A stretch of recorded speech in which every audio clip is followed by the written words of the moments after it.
নমস্কাৰ আপোনালোকে চাই আছে অসম সংবাদ 24 ঘণ্টা। আজি আমি অসম সংবাদ 24 ঘণ্টায় আহি উপস্থিত হৈছোঁ শোণিতপুৰ জিলাৰ অন্তৰ্গত শ্বহীদ নগৰী ঢেকিয়াজুলিৰ শ্বহীদ ময়দানত।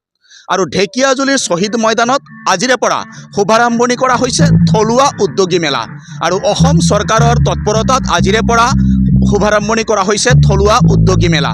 আৰু এই থলুৱা উদ্যোগী মেলাত ইতিমধ্যে বিভিন্ন প্ৰান্তৰ পৰা যিসকল থলুৱা উদ্যোগপতি তেখেতলোকে আহিছে আৰু আহি পেলাই নিজৰ নিজৰ বিপণীসমূহ লগাইছে।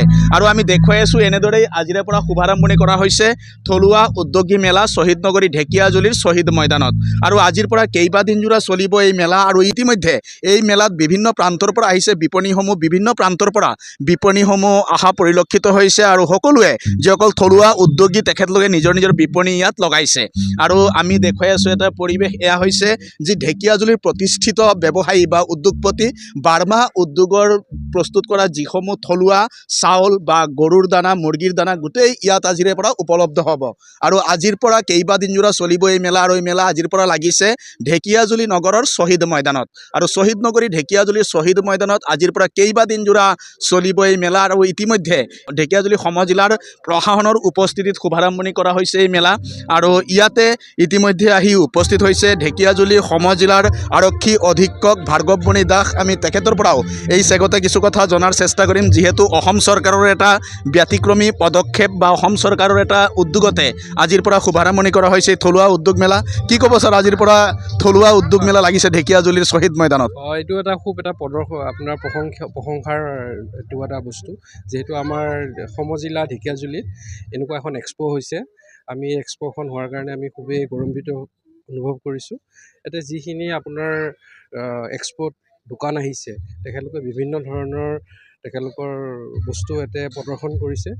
ৰাইজক মই আহ্বান জনাইছোঁ, ৰাইজে আহক, চাওক আৰু ইয়াৰ বিষয়ে সম্যকভাৱে তেখেতলোকে অলপমান ধৰি লওক বস্তুখিনিৰ বিষয়ে জানিব পাৰিলে উপকৃত হ'ব বুলি মই ভাবিছোঁ।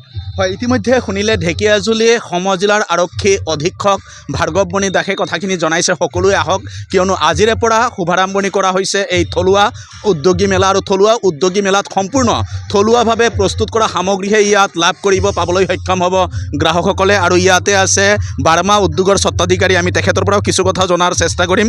আজিৰ পৰা অসম চৰকাৰৰ পদক্ষেপত ঢেকিয়াজুলিৰ শ্বহীদ ময়দানত শুভাৰম্ভণি হ'ল থলুৱা উদ্যোগী মেলা। আৰু এই মেলাত আপুনিও অংশীদাৰ হৈছে, আপোনাৰো বিপণী ইয়াত লাগিছে। কি ক'ব আজি দিনটোত? মানে এইটো ভাল, এটা আমাৰ মানে উদ্যোগীসকলৰ কাৰণে অসম চৰকাৰে ভাল এটা প্লেটফৰ্ম দিছে।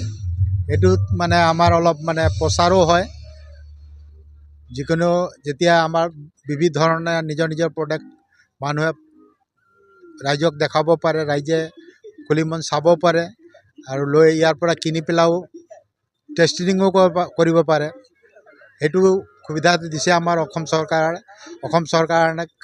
অসম চৰকাৰক মোৰ ভিয়ম গ্ৰুপৰ পৰা অশেষ ধন্যবাদ দিছোঁ। এনেকুৱা মাজে মাজে প্ৰগ্ৰামটো হৈ থাকিলে আমাৰ কাৰণেও ভাল। ধন্যবাদ। হয়, ইতিমধ্যে শুনিলে বাৰ্মা উদ্যোগৰ স্বত্বাধিকাৰী বলৰাম বাৰ্মাই কথাখিনি জনাইছে। তেখেতলোকে কৈছে যে আজিৰ পৰা যিহেতু অসম চৰকাৰৰ তৎপৰতাত এই থলুৱা উদ্যোগী মেলা ইয়াত লাগিছে ঢেকিয়াজুলি নগৰৰ শ্বহীদ ময়দানত। আৰু এই মেলাত সকলোৱে আহক আৰু থলুৱাভাৱে প্ৰস্তুত কৰা খাদ্য সম্ভাৰ আপোনালোকে গ্ৰহণ কৰক, থলুৱাভাৱে প্ৰস্তুত কৰা প্ৰতিবিধ সামগ্ৰী আপোনালোকে ক্ৰয় কৰক আৰু আপোনালোকেও অংশীদাৰ হওক এই মেলাৰ। আৰু সঁচাই এক সুন্দৰ পৰিৱেশ। আৰু আমি দেখুৱাই আছোঁ সামগ্ৰীৰ পৰিৱেশ চৌদিশে এনেদৰেই বিভিন্ন বিপণীসমূহ লাগিছে আৰু বিভিন্ন প্ৰান্তৰ পৰা আহিছে বিপণীসমূহ। ইতিমধ্যে আমি দেখুৱাই আছোঁ কাপোৰকে আদি কৰি আচাৰকে আদি কৰি বিভিন্ন ফাৰ্নিচাৰ ইয়াত উপলব্ধ হ'ব। আৰু প্ৰতিবিধ সামগ্ৰীৰ ইয়াত যিসমূহ থলুৱা উদ্যোগত প্ৰস্তুত কৰা প্ৰতিবিধ সামগ্ৰীৰ ইয়াত বিপণী লাগিছে। সঁচাই এক সুন্দৰ পৰিৱেশ দেখিবলৈ পোৱা গৈছে শ্বহীদ নগৰী ঢেকিয়াজুলিৰ শ্বহীদ ময়দানত। আৰু এক সুন্দৰ পৰিৱেশৰ মাজেৰে আজি মেলা আৰম্ভ কৰা হৈছে শ্বহীদ নগৰী ঢেকিয়াজুলিৰ শ্বহীদ ময়দানত। সঁচাই এক সুন্দৰ পৰিৱেশ। আৰু যিহেতু বাৰ্মা উদ্যোগৰ যিগৰাকী স্বত্বাধিকাৰীয়ে জনাইছে এই কথাখিনি, ইয়াত প্ৰতিবিধ থলুৱাভাৱে প্ৰস্তুত কৰা আপোনালোকে মুৰ্গী দানা বা চাউল বা অন্যান্য যিসমূহ সামগ্ৰী লাগে ইয়াত উপলব্ধ হ'ব। সঁচাই এক সুন্দৰ পৰিৱেশৰ মাজেৰে আজিৰে পৰা শুভাৰম্ভণি হ'ল এই মেলা। আৰু এই মেলাত আহক সকলোৱে, আপোনালোকেও অংশীদাৰ হওক তাৰে কামনা কৰি সকলোৱে অসম সংবাদ 24 ঘণ্টা চাই থোৱাৰ কাৰণে মই প্ৰশান্ত বৈশ্যই শ্বহীদ নগৰী ঢেকিয়াজুলিৰ শ্বহীদ ময়দানৰ পৰাই সকলোলৈ ধন্যবাদ জ্ঞাপন কৰিছোঁ।